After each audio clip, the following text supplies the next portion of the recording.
A plan to boost Mexico's border economy. We're still a little skeptical until we understand it fully. How migrants from Central America fit into the equation.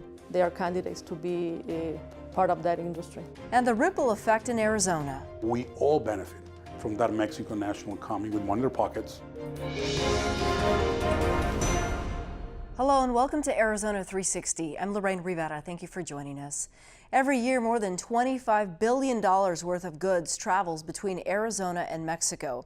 As Mexico's new president marks 100 days in office, his administration has already taken steps to boost the economy along the northern border. New incentives include nearly doubling the minimum wage, reducing sales tax from 16% to 8%, and dropping the federal income tax from 30% to 20%, which means lower taxes for companies. This week, we learned how that push is playing out and its impact on southern Arizona. We begin in Nogales, Sonora. At the start of 2019, people earning minimum wage went from making 88 pesos a day, or less than $5, to 176 pesos daily, a little more than $9. At CS Food Service, starting pay is more than $13 a day, or about 260 pesos. CS Food Service is a distribution hub that imports items from the U.S. and delivers them to restaurants across Mexico. There we met Manuel Hopkins, whose family runs the company. Competitive wages are part of their business model. You're a businessman. I mean, you study economics. Does it make sense to have a strong economy along the border and a business model like yours here? One of our worries here in Nogales is that we kind of lack industrial attraction of investment here at the border. I think it's a good idea to stimulate the border right now. That way we can recover from any negative impact or that other things that might affect the economy. What do people here make on average for one of your employees here out on the floor? We're paying 4,000 pesos a week average, but we have high salary employees and then we have the base employees. But right now we're at the level of like $680 a month on the lowest tier of our employee base.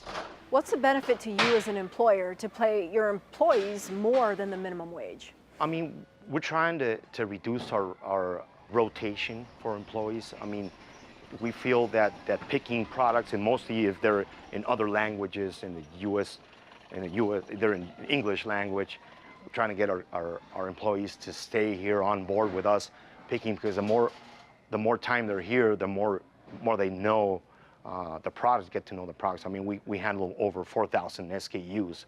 So our strategy is that if we have a better pay salary as a base, I think we feel confident that our people will stay here. I mean, we have a good environment, but besides, we have to be competitive as far as the salary is concerned. Cesar Acosta is one of the company's 70-plus employees. He got started 6 years ago and works in management, putting his salary well above the minimum wage. As for other benefits, Acosta told us he still pays the same in sales taxes. It was supposed to be from January of this year, but at the moment, for all the bureaucracy that all the companies have to accomplish with the government, there's still no real benefits for us, normal people, working here and living here in the northern part of Mexico. On the plus side, Acosta says he can gas up his car for less, an important perk considering he travels to Arizona weekly to shop and prefers to buy some big-ticket items in the U.S. For example, if I want to buy a TV, I still decide to go to the U.S. to buy it. There's still no benefits for me buying it in Mexico. Acosta is hopeful lower sales tax will take hold sooner than later, and he's willing to give the government and retailers time to work out the details. Mexicans thought that it was going to be like a switch, that it was going to change from night to day to morning. But no, there's different things. I understand, we understand, and so we as Mexicans, we're going to wait. Morning. At CS Food Service, we also met with Marcel Hoffroy, the president of a group that represents businesses in Sonora, including its maquilas, factories that manufacture and transport products for companies around the world. They're one of the city's biggest economic drivers. 42,000 of the labor workforce is focused on the industry. So that industry usually gives us, the information that we need in order to understand how the labor force behavior is usually in the Nogales area or the border regions. There are some new benefits, for example, the minimum wage. Does that draw people to this region? It does, to different border regions. Nogales itself usually is known for having wages that are very close to the minimum wage or over the minimum wage. So it wasn't a huge attractive difference from before because many of the assembly plants here in Nogales were already at what the new minimum wage was published at. The headlines that we consume in the United States say that minimum wage has gone up in the border regions, the sales tax has decreased here in the border community. How does that translate into the economics of this zone? Well, the objective is to increase the level of the complete economics of the border region so that we can be more competitive, us being too close to the U.S. and being so far from the capitals, like of the state of Sonora, usually where everything concentrates. The new investment usually flocks to cities that have better opportunities. So the border regions always are being promoted so they can offer the same level of high quality of living, better opportunities because of fiscal advantages, higher wages that differ to the wages that are inland. This government has really only been in place for 3 months, but are there any noticeable differences or benefits at this point that you've been able to draw from and say, hey, this works or it's headed that direction? Yes and no. Yes, because the rule is in place right now, so the minimum wage has been increased. It is attracting some new employees to head down to the Nogales region, but others will take some time. The transitional periods for us to understand all the fiscal benefits, the new 8% value-added tax for consumers in the area, the 10% decrease on regular tax. I think that's going to take a little bit more time for us to understand how things are changing in a short period of time. In the meantime, though, is it fair to say it's business as usual down here along this region? Right now it is, and I think it'll take more than 3 months or 6 months or a year to understand how things are impacting on a positive level. I know everything's done with good intention, so we foresee that, but for now it's business as usual. Okay, Marcel, thank you. Of course. From CS Food Service, our next stop was the Association of Customs Brokers in Sonora. Brokers are tasked with getting goods in and out of Mexico. They have to stay on top of financial regulations. It was the Mexican government's intention to stimulate the economy along the border. However, for customs brokers, it's not quite what it seems, given that many of their dealings extend beyond this region. The group's president, René Vidal, explains some of the challenges introduced by new incentives. How significant is this importing-exporting business here in Nogales with respect to Arizona and the rest of the Southwest? Nogales is the most important border in all of Arizona between the U.S. and Mexico. We think that it's one of the principal industries here. In Nogales, Arizona, there's said to be about 25,000 population, and in Nogales, Sonora, there's closer to 400 to 500,000 population. And basically there's 3 industries. You're either in the transport industry, you're in the warehousing, or you're in the custom brokerage industry. This recent sales tax reduction, does that affect you and your work? So the sales tax reduction has been a concept that still hasn't been very easily understood. From the way that we're interpreting it as custom brokers and for importers and exporters, there's no direct benefit. Customs still charges 16% IVA, which is the tax, to import anything into Mexico, and in no way is it any types of benefit to reduce for 8% for anything that has to do with customs purposes. So it doesn't extend beyond this border region? No, in this border region or any other border, For customs, it won't have any direct. You still have to pay the same amount that you did last year.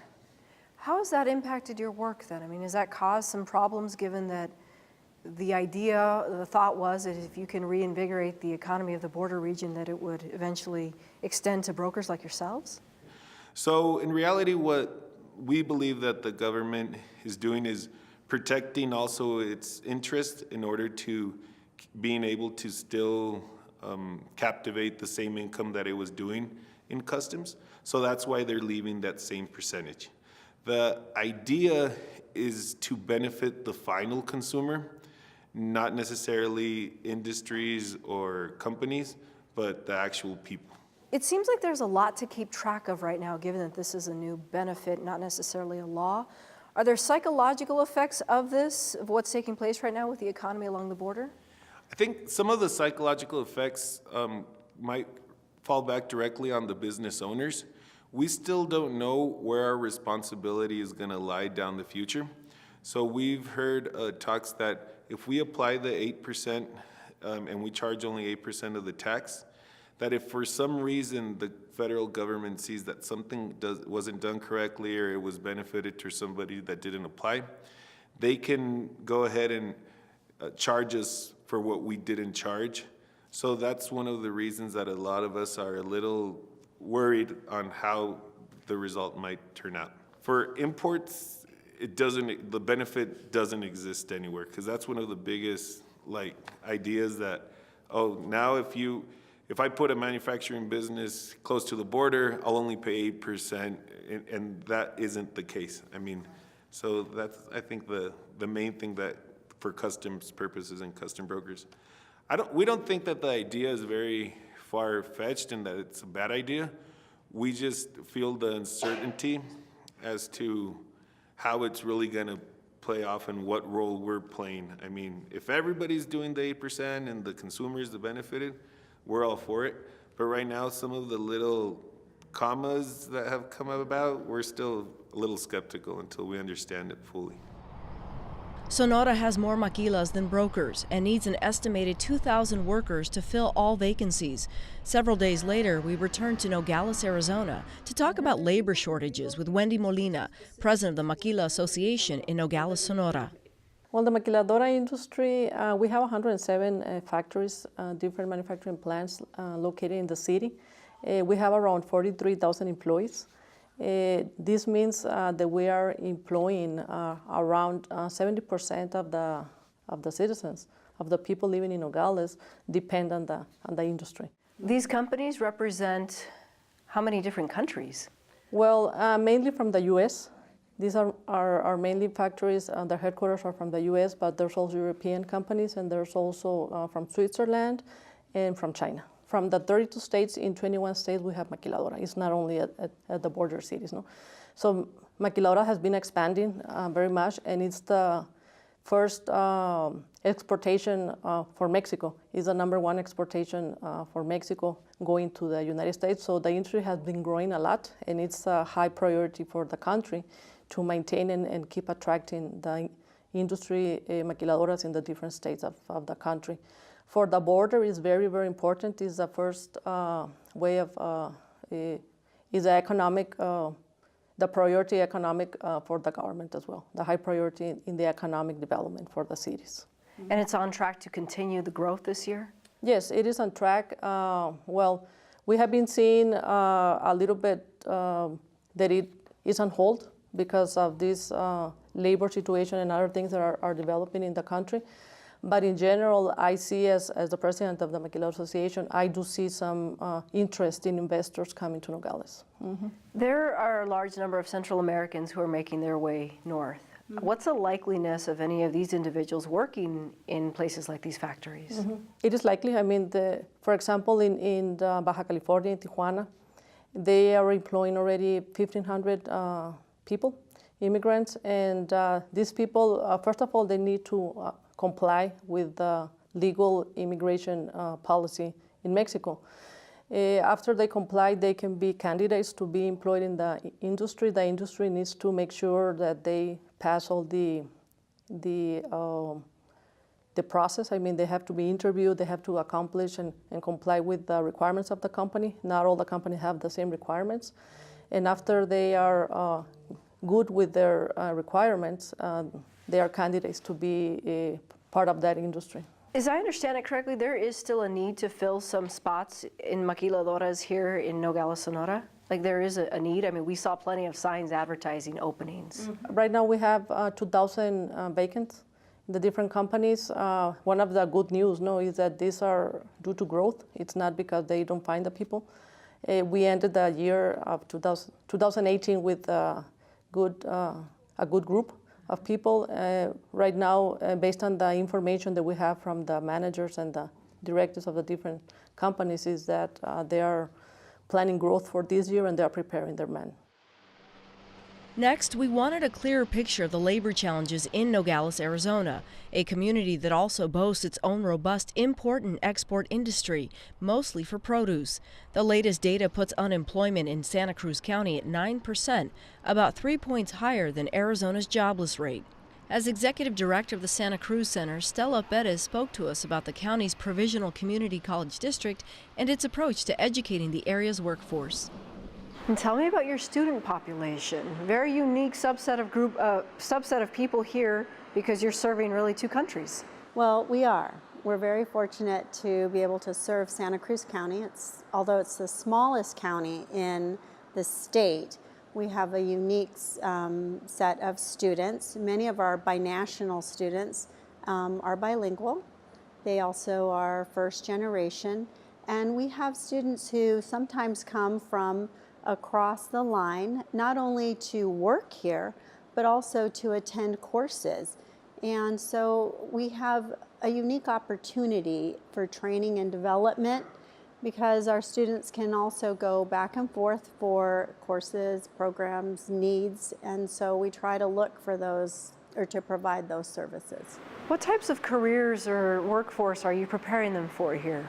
Through Pima Community College, we're looking at a large new series of programs and courses. Those include nursing, the health-related fields for the fall. We're also looking at logistics because we do a lot with the trade back and forth across the line. And we're looking at the CDL, the trucking programs for the future for students and for our commerce across the line. We're also looking at the technology. We hope to be able to look for new technology infrastructure for students and careers. Is the idea that if people are from here, they want to stay here, they could have a very good job here? Well, that's what we're hoping for.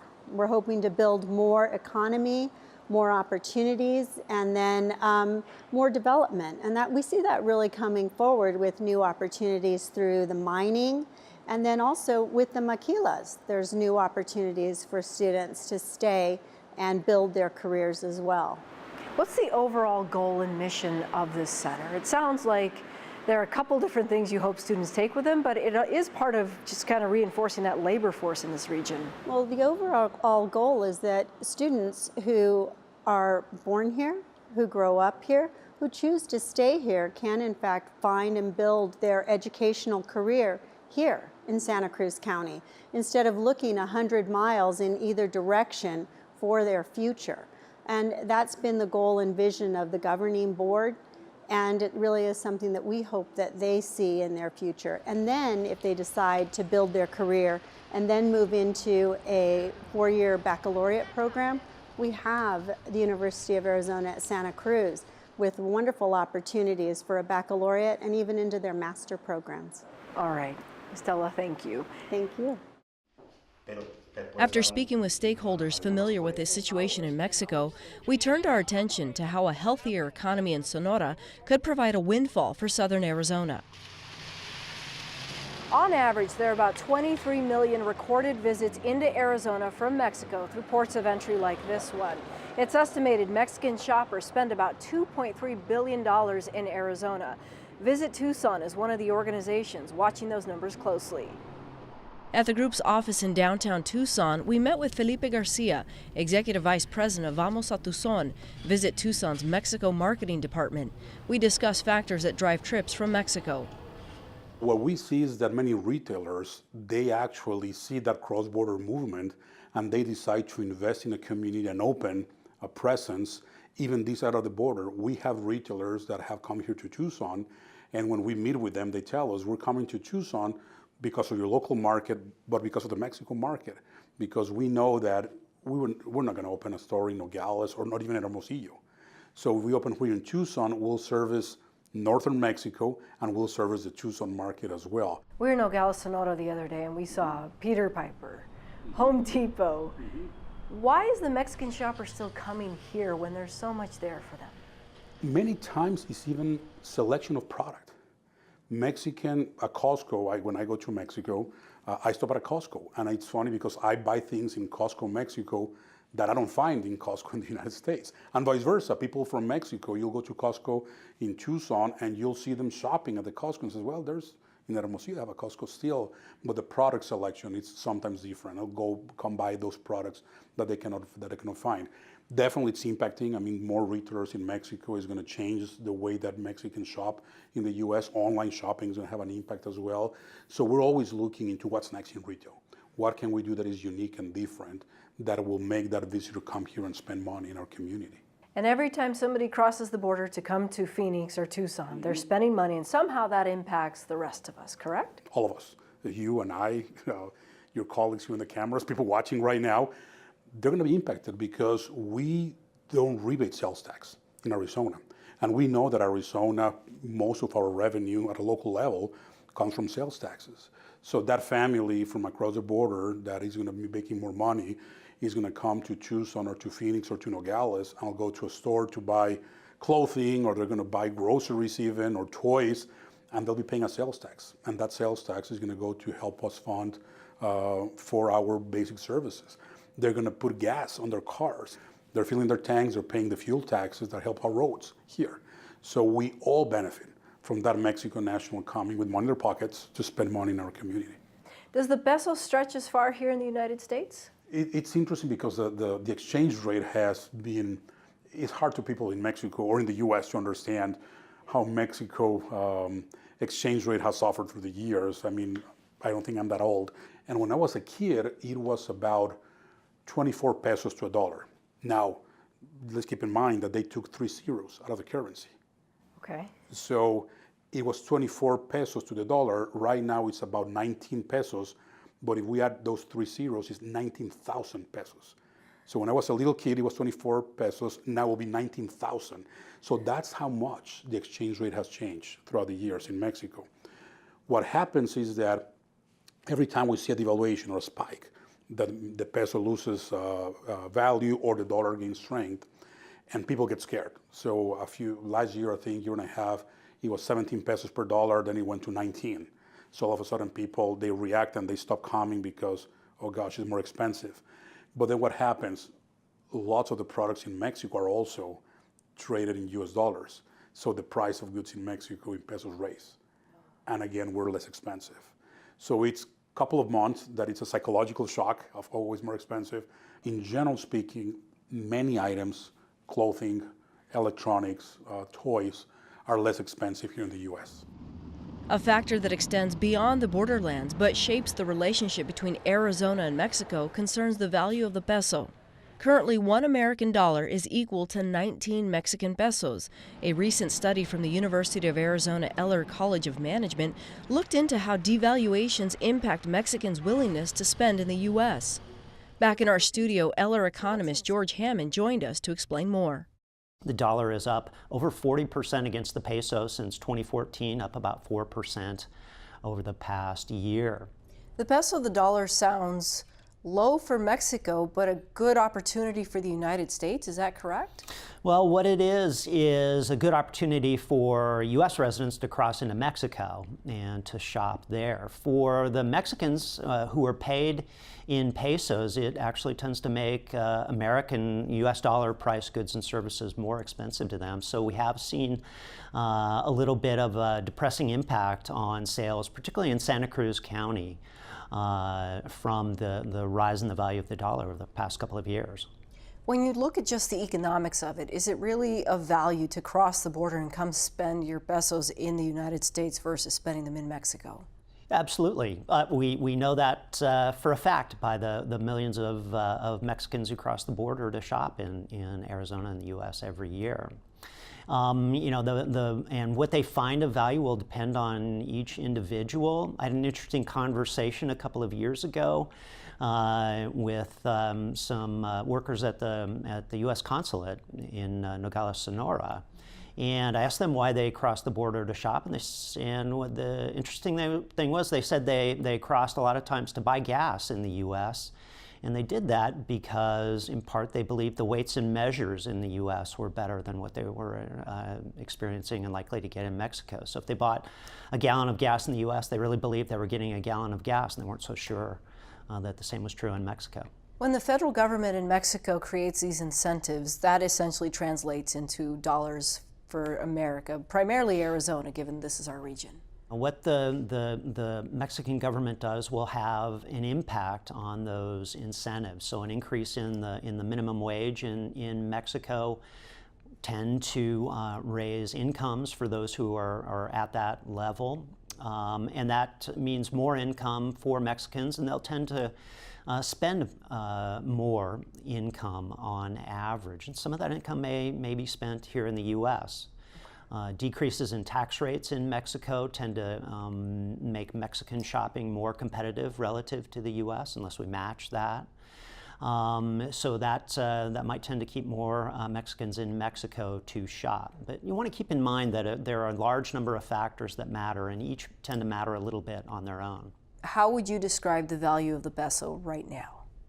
Would you say it's strong? I mean, it depends on who you ask, so I am curious what your take is on that. Well, whether it's weak or strong, those are loaded terms that monetary economists will typically avoid. It's much weaker than it was 3 years ago. We know that for sure. Where it will go from now is uncertain. Most of the forecasts call for the dollar to fall against the peso, or for the peso to strengthen against the dollar, but it should be pretty modest in the near term. Anything in your research thus far indicate that people are concerned about coming into the United States, given some of the rhetoric and the optics of the border right now? Well, I see what you and everybody else is seeing in the paper. What we're seeing in the data is that the border crossings are on the rise, and that's likely contributing to increased spending here in Arizona. So that's a good thing. And that's all for now. Thanks for joining us. To share your feedback, visit us on social media and let us know what you think. We'll see you next week.